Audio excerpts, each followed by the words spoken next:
అందరికీ నమస్కారం. రాష్ట్ర ప్రజలకి శ్రేయభిలాషి ప్రతి ఒక్కరికి పేరుని నాని బందర్ ఓడిపోయిన ఎమ్మెల్యే ప్రతిపక్షమైన పార్టీ. మరి పేరుని నాని గారు 5 సంవత్సరాలు అవకాశం ప్రజలు పొరపాటున మీకు ఇస్తే మీరు ఏం చేశారు ఒక్కసారి చెప్పండి మన రాష్ట్ర ప్రజలకు. ఎక్కడ పడితే ఎక్కడ అక్రమంగా బిల్డింగులు కట్టారు, మరి సక్రమంగా ఉన్న బిల్డింగులు కూలదోశారు, మరి రివర్స్ ట్రేడింగ్ చేసి పోలవరం ప్రాజెక్టు వరదలకు వదిలేశారు, అవునా కాదా?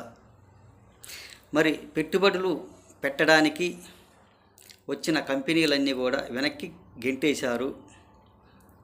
మరి ప్రభుత్వ ఆస్తులన్నీ తాకట్టు పెట్టి మరి లేక అమ్మివేసో అప్పులు తీసుకొచ్చి ప్రభుత్వం నడిపారు. ప్రభుత్వం ఆస్తులన్నీ తాకట్టు పెట్టి లేక అమ్మివేసో అప్పులు తీసుకొచ్చి రాష్ట్రాన్ని నడిపారు. అంతేగాని మీకు సొంతంగా చేసిన ఘనత కాదు, సొంతంగా మీరు పెట్టిన వాళ్ళు మాత్రం కాదు.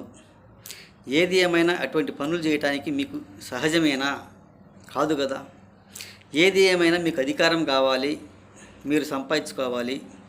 ప్రభుత్వాస్తులు తాకట్టు పెట్టడమో లేక అమ్మివేయడమో అలాంటి పనులు మాత్రం చేస్తారు.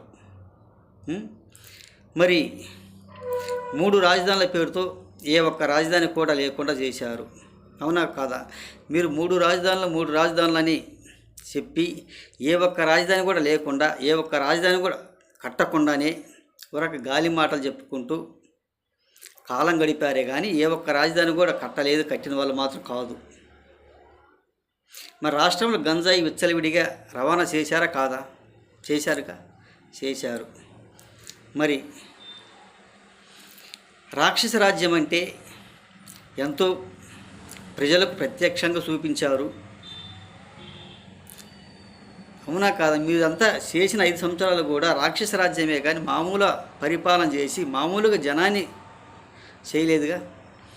ఎంతో విచ్చలవిడిగా బాధలు పెడుతూ అవస్థలు పెట్టుకుంటూ వచ్చిన మీ వైసీపీ పాలన, ఈ వైసీపీ నాయకులు, అది ఏది ఏమైనా ప్రజలకు ప్రత్యక్షంగా చూపించారు. అన్నీ చూసి ఇప్పుడు ప్రవచనాలు అని అంటారు. ఎలా మీకు ఆలోచన వస్తుంది? ఏమంటారు? ఒక్కసారి మన రాష్ట్ర ప్రజలకు వివరంగా చెప్పగలరా?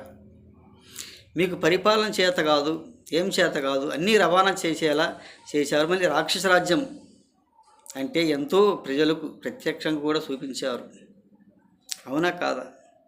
ఇటువంటి పనికిమాలిన మాటలు మాట్లాడుకుంటూ, ఇటువంటి పనికిమాలిన వ్యవస్థలు చెప్పుకుంటూ మీరు 5 సంవత్సరాలు పరిపాలన చేసుకుంటూ రాష్ట్ర ప్రజలను తిప్పలు పెట్టుకుంటూ అధికారం చేపట్టారే కానీ దేనికి సక్రమంగా చేసిన పరిపాలన కానే కాదు.